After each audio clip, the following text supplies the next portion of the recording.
and I'm going to fly past them and they're going to be like, wait. And I'm going to be like, I can't hear you. I'm too fucking awesome. You are now listening to the Creative Juice podcast brought to you by IndiePRO.io.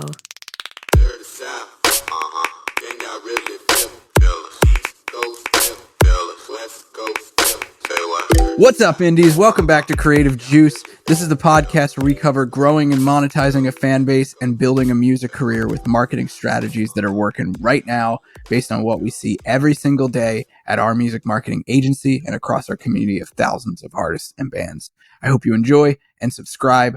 This is episode 400, and I'm your host, Jack McCarthy, and with me, as always, is Circa for Big 400. I'm so excited to be here, man. We did 400 episodes of an hour-long weekly podcast, friend.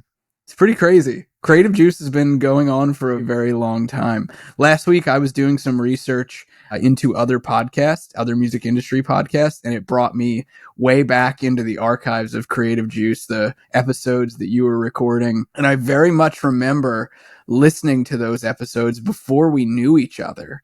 I remember listening to those episodes when I would mow the lawn and it was probably you with recording with a cell phone, maybe. I had a cell phone with like a little like plug-in lavalier.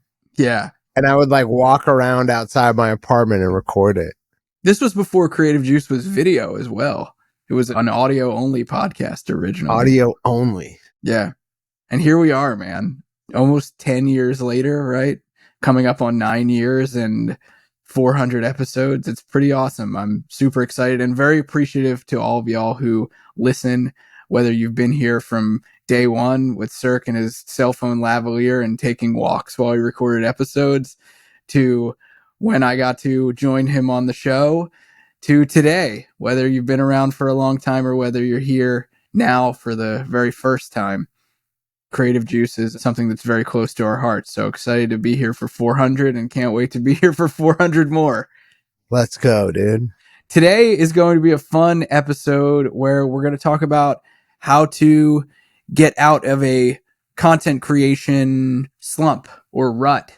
If you're feeling like you're stuck in creating content in your music career, hopefully this will be an episode that will help you out. Would like to give you some inspiration, ways that we pull ourselves out of content creation ruts, and hopefully you can use some of these tactics in your own music career and use it to get you back on the content production wagon. Yes. Let's talk about it. Sir, I feel like you have experienced this, especially content creation slumps, the roller coasters of that kind of feeling, especially when first starting out with like IndiePRO's YouTube channel, Full Stack Creative, for example. I know very early on in the genesis of our YouTube channel, you went like really hard, like multiple videos a day, batching tons of content and going through that.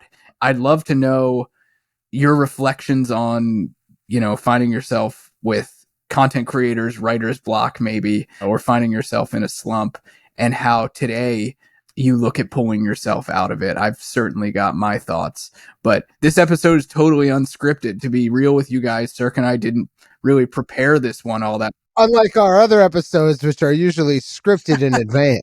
Yes, exactly. Yeah. Well, okay. So we could go through that. I just want to note here that like a previous version of myself would have probably regurgitated some like shit that I had heard on another podcast. But I'm going to be real with everybody.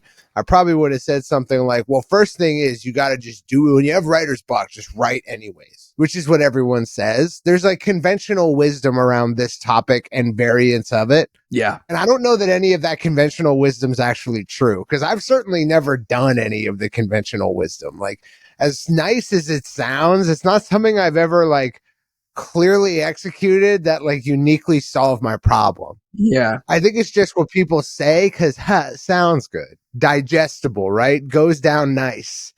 Well, yeah, for sure. I agree with you. In any of the instances where I've tried the conventional wisdom, whether it's worked or not, I'll say that it has probably in some cases. I can't remember feeling like I had any massive breakthroughs, but I will say it didn't necessarily feel like it was making the content creation or writer's block slump any easier. Any better, right? Yeah, it definitely wasn't making it easier on me. Yeah. in my old age, now that I'm an old guy and I'm 36 years old, I've kind of come to realize that, like, you know, it sounds really nice and it sounds like you're sure of yourself when you're able to communicate complexities of human behavior as if it's some kind of math, like a formal language that has very clearly defined rules and things that to be understood. But in order for me to tell you how to get out of a content creation slump and some kind of mathematical like algorithm, I would first have to understand why it is that human beings even do things like complex things like create content in the first place. Is it status? Is it to get fed? Is it some derivation of getting fed? Yeah. And it's not clear which it is. We don't really even know that. And which it is for you. Yeah, could be diff for every person. It's obviously something that's immeasurably complex. So why you end up in a slump, what the slump is in contrast to, what was it you were hoping to do and why?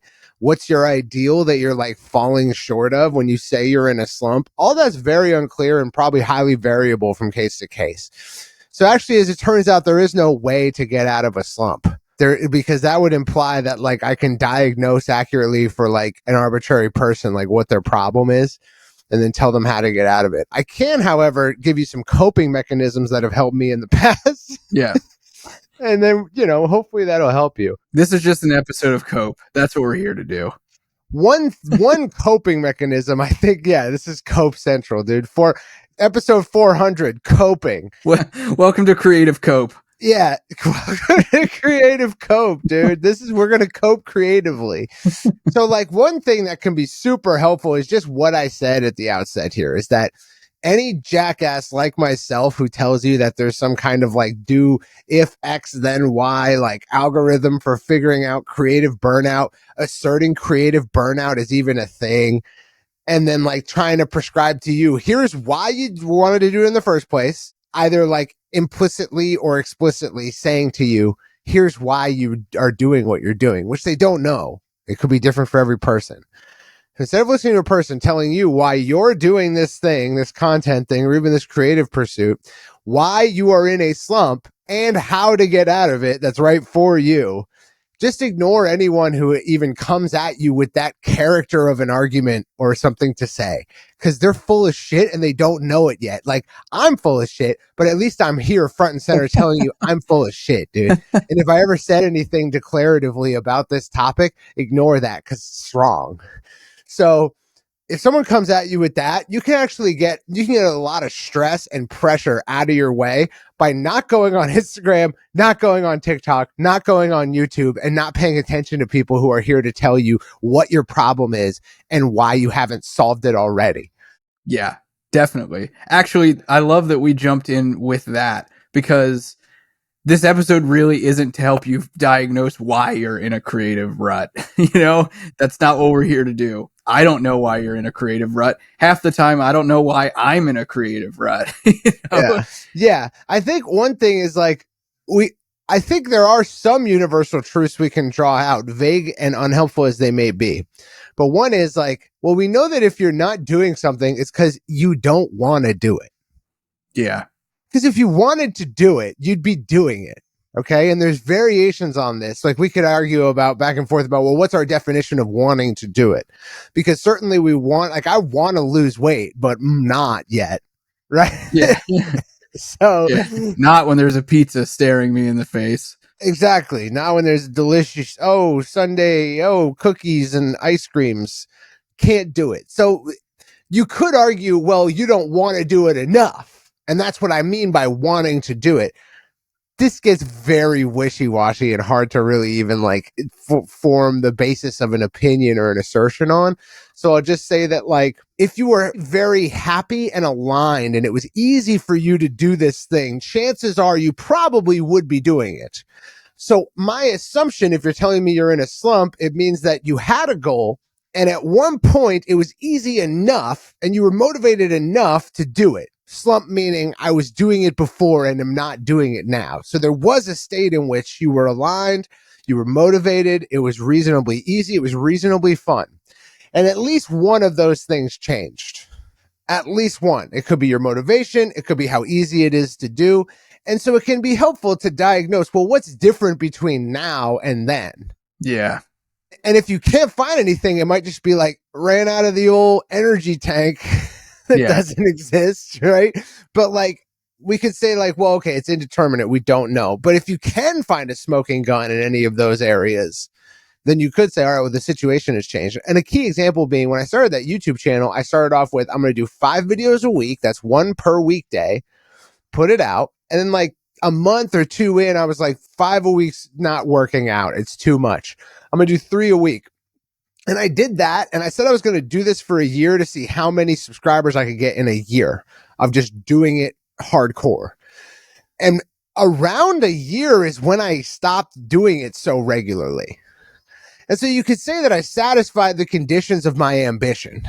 And that can happen. Like that can totally happen. You can set some arbitrary goal. You can get close to it or reach it or maybe slightly exceed it and just decide, well, there's no real pressure. The pressure I put on myself was to satisfy this arbitrary criteria. I did that. And so it's an apt time to take a break maybe, or to like let my foot off the gas, which is totally okay.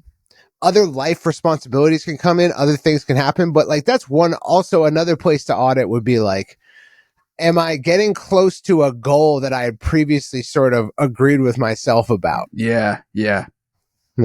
I'm digesting this for a second. This sculpture is called The Thinker. I think that's a really helpful frame when it comes to feeling like you're in a slump, is looking back at goals you've set, arbitrary or not, because oftentimes when we talk about setting goals, we think that when we reach them or hit a metric or a number or whatever it is, that we will be feeling great and we'll be feeling more motivated because we hit the goal. Yeah. When in reality, sometimes what it ends up looking like is, oh man, I feel not creative anymore and I don't know why. Oh, and now I'm looking and being like, oh, I hit this goal that I said I wanted to hit 9 months ago. But here I am feeling less creative than I've ever been. That's really, I think, important to consider. It's definitely, there's a fork in the road a little bit of like, when you're aiming for a goal, you could end up on this path where you feel really good as you're hitting the goal and you're more motivated and you feel more creative and everything is aligned. Or you might not. And that's real too. And that might lead you into one of these slumps. Again, I don't pretend to know what your slump is or anyone's slump is or why I get in creative ruts at all. But I do know that's example of feelings that you can have when you're getting close to hitting a goal. Or you've been shooting for a goal for a really long time and you're not actually hitting it. Yeah, I think that like there is definitely, at least common for me, is that uninformed optimism, which is what you have when you begin in a domain, is like heroin, dude. It's so good. Yeah. It's the best. It's so good. And you'll be chasing that dragon forever in that domain because you never get it back. And so when you're in that uninformed optimism phase of starting out a pursuit, you can set lofty goals because you're stupid. Yeah. You can simply like giddily, literally high, you're high on the good chemicals. Yes, exactly. And so, you're off to see the wizard, and it doesn't matter how long the yellow brick road is because you don't know anything about the yellow brick road. You don't give a fuck about the yellow brick road, dude. You don't give a shit about Oz, dude. You're killing it. And you're psyched, and you're going to conquer the world. And then you get to Oz and you're tired and like, half your troop died on the way and the yellow brick road just endlessly expanded out in front of you. And now you're in informed pessimism. Chances are that when you get to the first arbitrary goal you set during the uninformed optimism phase, you will now be at informed pessimism to some degree or another. And informed pessimism is a hard place to launch new lofty goals from. It's sort of, it's not a great environment for that. Yeah. So yeah, I think that could be a little bit of what at least was at play with my foray into YouTube. Now I did make other subsequent runs at YouTube and did some like spurts of videos, and they weren't based on me like regaining my uninformed optimism, and they weren't based on me like really saying like, okay, I fell off the wagon, but now I'm going to pick myself back up and we're going to do this thing. And we're really going to, I didn't set another big lofty goal. So it might be sort of instructive that like, hey, you don't actually need the thing that got you into the domain to get you further along in the domain. Eventually you become somewhat of a domain familiar, if not an expert. And eventually you just get creative. Like you just like think like, I got some ideas. I'm going to go, I know how to do it. I'm going to go do it. Right. And so that can be like a welcome. And I think when you're in informed pessimism, it can be helpful to just forget. Like you take the time to forget a little bit about all the frustrations that are specific to this domain. Yeah. That's why like time away actually can't, as I begrudgingly admit that time away can help because I've railed against it in the past. It's just like, no, just keep doing the thing, you pansy. But like it can help because it, at least insofar as it allows you to forget that all that you know about the things that suck about what you're doing. Right. Yeah. It allows you to step back for a second and appreciate the things you actually like about the thing you're doing rather than the things that, are lashing at your back. It allows you to tell yourself comforting lies. I want to touch on music creation side of this a little bit because we're talking about content creation, but like music creation in a music career is part of content creation. I feel like dude, it's the easiest of all the domains that you could like struggle against informed pessimism. Like music is the easiest one because it's like, at least for me, it's always fun. Yeah. It's never not fun. It's never not engaging. It's never not motivating. Well, one of the things that I really like to do when I find myself in like a music writer's block or slump is I think back to like all the times that I've gotten on like a run where I'm not physically running, like a run of writing a lot of songs or creating a lot of music. It very often comes on the tail of discovering some new music that I'm listening to. Someone I like has put out a new record, or I've discovered a new artist that I previously didn't know about, or something about a production style like really piqued my interest. And I'm like, oh, I want to figure out how to make that synth sound and plug it into all sorts of songs that I've written, or like, oh, I really like that drum beat. I'm going to try to program something out like that. All of my pulling myself up by my creative bootstraps in music a lot of them have happened when I've been immersed in some new kind of music discovery of another creator's work, another artist, another band, or a rediscovery of something that I love. And I'm dusting it off and pulling it out and listening to it again and finding new things that I like about it. It's like when you watch a movie or you read a book and you see new things in it when you read it, rewatch it or reread it. Same thing happens with music. And I think that this often fuels the rocket boosters that push you out of a creative, writer's block period, at least for me. So yeah, on that note, like some dark side of the force superpowers when it comes to motivation and like slumps, quote unquote, is that sometimes you can just go observe someone getting lots of clout for what you feel is a worse effort than what you were doing before you got in the slump. Yeah. And that will charge you up, dude. You see a bunch of people praising someone with praise you never got for doing something that seems to you rudimentary and piss poor. It'll make you get back on that horse pretty quick and be like, I'll show this jackass. Dude, that's interesting. That's definitely a tactic. I will say, like, that one has never worked for me. Spite's a good motivator. Maybe I need to try it. It. Well, you're not a very spiteful person, actually. So I understand why I wouldn't necessarily. Maybe I need a little bit of spite in my life, though. That's a really good point. That definitely could be motivating for the right kind of person. I mean, and I find that, like, negative motivation is, like, so powerful in ways that it's not admitted because it doesn't sound nice. Yeah, yeah. But like, man, some of the times that I've like had the most rigid schedule and the best diet and fitness was entirely out of spite or like, I'm going to make this person feel like an idiot. Like, yeah. I'm going to be like up at 3 a.m. I'm going to be doing my regimen and I'm going to fly past them and they're going to be like, wait. And I'm going to be like, I can't hear you. I'm too fucking awesome. Right. Yeah. That's in my mind. That's And maybe that's definitely not true. sustainable, but it's effective. Yeah. No, that's a good point. I can actually think of some moments like that where it's like, where you just want the person to hit you up and be like, hey, like, how's that going? It's like, how's it going? It's been done for 3 days. You know? It's actually sick, idiot. Yeah, it's awesome.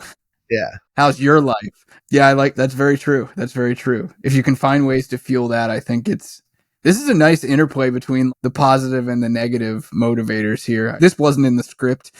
Well, we're obsessed with not saying what everyone else is saying, I think. At least I am to a degree. You know, thinking about an episode like of this topic, it's like, man, there's a lot of kitschy bullshit out there about this topic.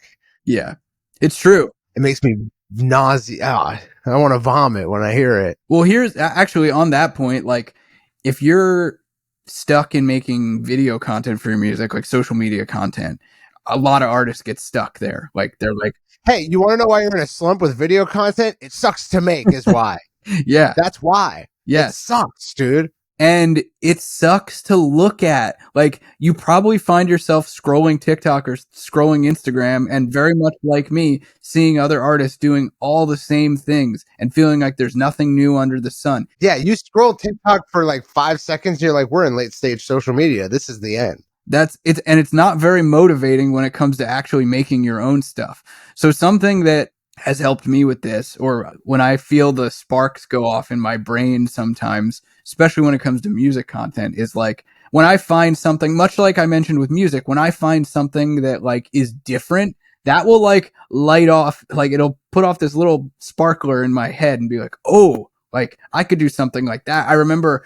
Yes, is the flip side of finding stuff you think sucks. The dark arts is finding something you're like, yo, this is lit. Yeah. Especially if it's underappreciated, because then you don't feel this sort of tension of it being popular, which naturally like makes things shittier. Yeah. I don't know why, but it just makes them less cool. But if you find something that's obscure and sick and innovative and you're like, oh my God, this is it makes you want to be like, I can do that too. I can do cool stuff too. Dude, I saw like 2 months ago, I saw a video from an artist where it was a short form. It was a video on Instagram, short form, like a reel.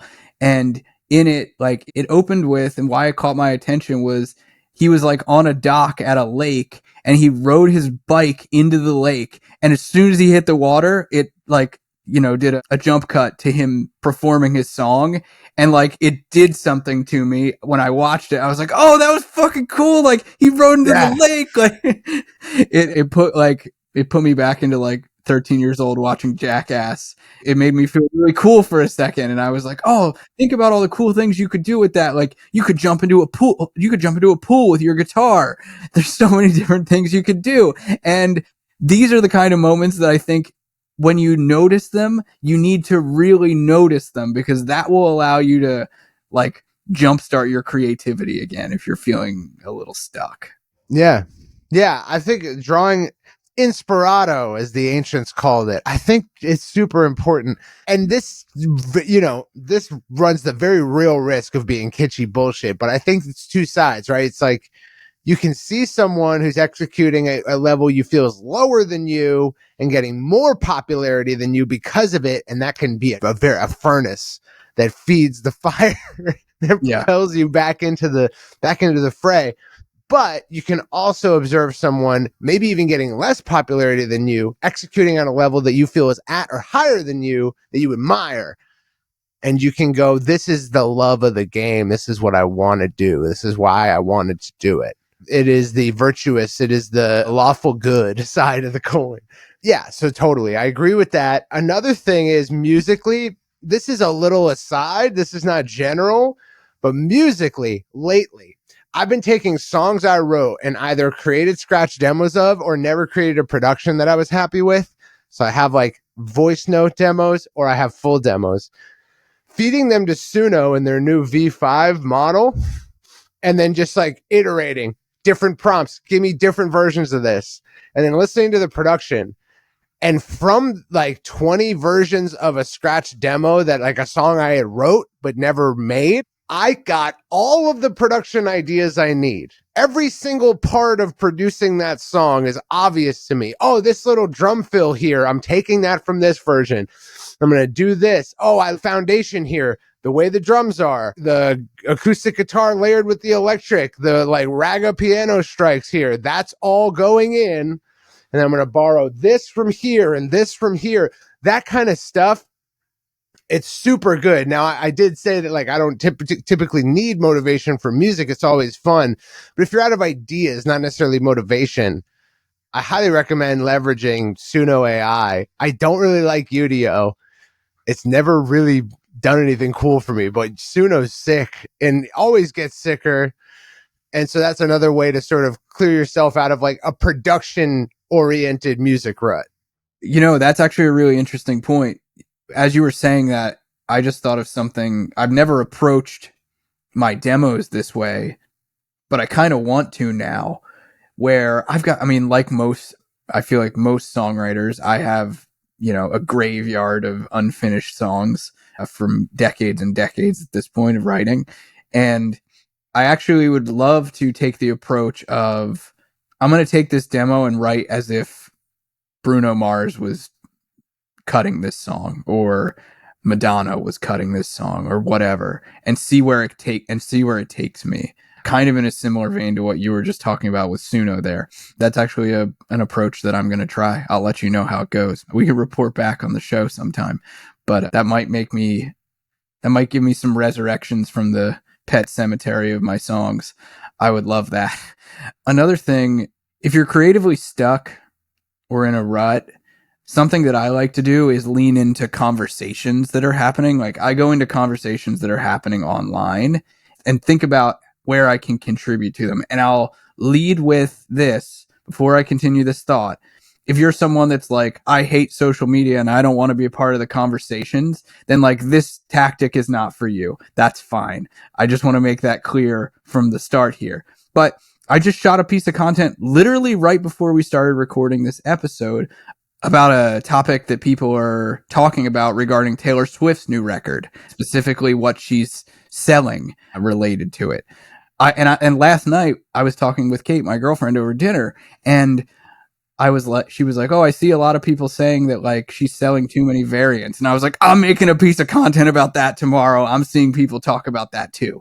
And those are the kind of things where like you can jump into conversations and make that your content, or spin your content in that direction. That's something that can be really powerful, just leaning into what other people are saying, kind of going into the town square, if you will. Yeah, totally. Personally, me, I've done this once. I don't like doing it, which is making, like, this is obvious and everyone's done it, but making content about not having content to make. I try not to do this anymore because it's just so passe and like trite and obvious.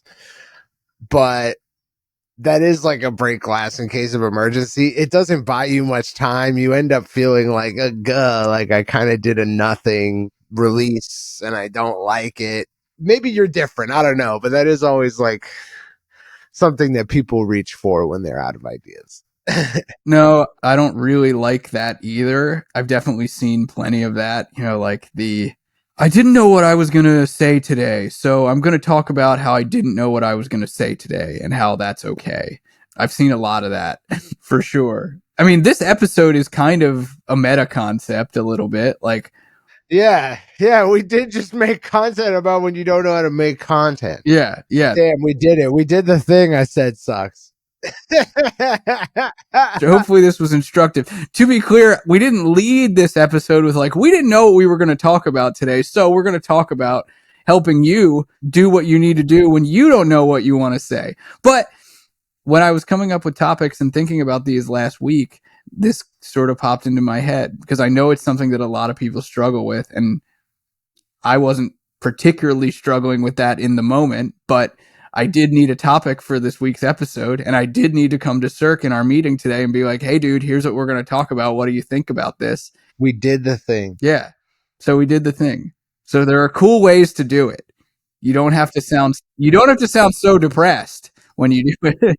you're going to be super chill, super rag dudes and come and speak the facts and be for real, then it's okay. But any other time, it is scientifically not okay. We did this for episode 400. Our 400th episode was about Yeah, hey, before you just throw our shade right back at us, do 400 episodes, okay?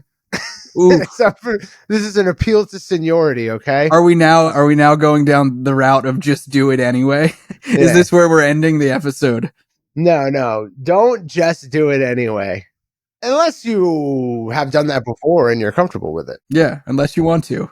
But like I've found that like the people for whom that will work don't need to be told that, and the people who need to be told that it won't work for them.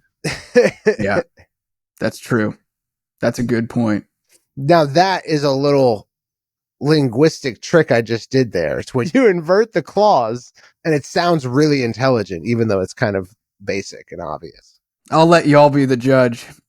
You let Cirque know in the reviews if that was a strong point. I think it was pretty strong. I'll give it to him. Green card. But I hope this was helpful for you guys to think differently if you find yourself in a content creation slump or a creative rut, whether it's about the content that you're making for social media around your music career to get attention, whether it be for your music itself, whatever it might be that you're creatively stuck in.